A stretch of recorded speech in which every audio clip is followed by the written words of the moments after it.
This is one of the biggest mistakes we can do in our trade.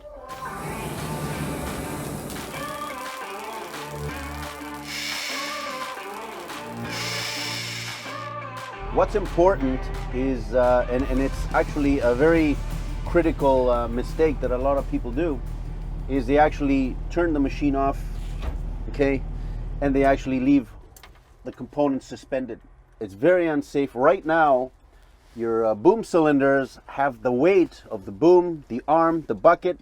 The other thing is, you should never trust a hydraulic system, okay? So don't be walking under it.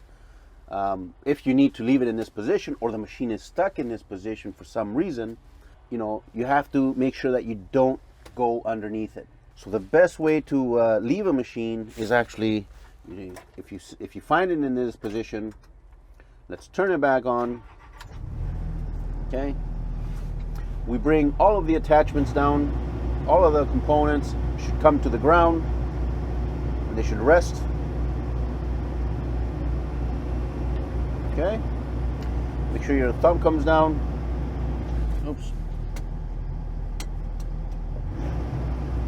Bring your thumb all the way down.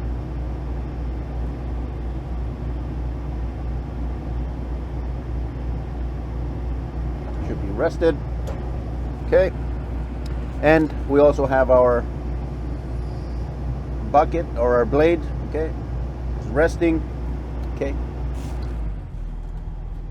So you can do that. And normally in an excavator, the pilot circuit, okay, is usually charged with an accumulator. So it's very important that you recheck it, and you can de-energize it by turning your ignition key on, and you just cycle the levers. Okay. So if it is equipped with an accumulator, it would actually discharge the accumulator, and you know that the machine is 100% energy free. You turn it off, and now you can go to work. So to support this channel, like, comment, and subscribe.